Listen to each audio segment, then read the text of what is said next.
What do you think about this notion? Should Trump just forge ahead, ignore these judges, or is it the case where, guess what?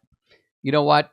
We kind of have to play. We have to play along because this is our system. However twisted it is. It is twisted, and I do think that these judges are doing this to line up an impeachment for Trump. So I do think that if Trump ignores them, that this will be what the Democrats will then use against Trump.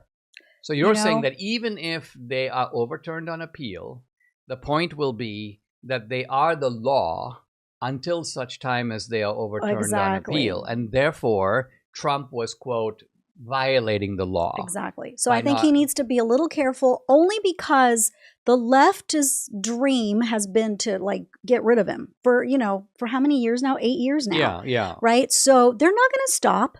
And these judges are part of it. They're part of it. So they're very clever, these people. I still, I would like to figure out exactly how they do what they do, because we need to do exactly what they do. Always. Yeah, I mean, I can think of a couple of examples where judges on the right shut down, let's say, Biden initiatives. But it was few and far between. Yeah. I mean, here's a really good example.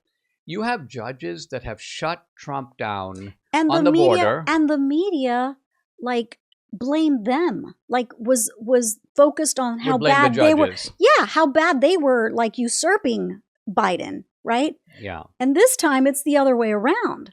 Well, look at the one-sidedness, right? The same judges who are saying to Trump, you cannot close down the border and deport these people, were dead silent when Biden was doing the exact opposite. So what was Biden doing? He opened the border and he was inviting the criminals, the terrorists in, and making it easy for them to get in. And where were these judges? They weren't there because they were part of it. I told you. Right. And so what happens here, in other words, is it's like they keep chanting rule of law. But no, there's a lawlessness underlying this, because what they really mean is the law is what we say. Exactly. It is. It's not something that is objectively written down.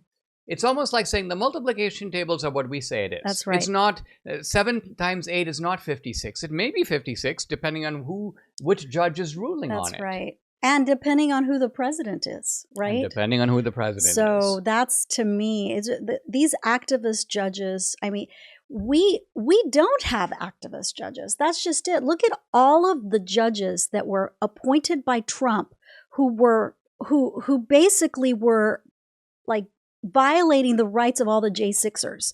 Think of that. There was that, and not to mention, even on the Supreme Court, you could hardly say, for example, let's look at the 3 Trump appointees. You have Amy Coney Barrett, you have Kavanaugh, and who's the third? Gorsuch? Gorsuch. Okay, none of them are rubber stamps for Trump. None of them. Mm-hmm. Whereas you can pretty much count on Kagan and Ketanji Jackson to be rubber stamps for the other side. Mm-hmm. So with the Trump judges, they're like, let's read the Constitution. Let's look and see what it actually says. Let's apply the original intentions of the framers. So this is a case where our side follows the script, and their side are basically good Democrats. They are.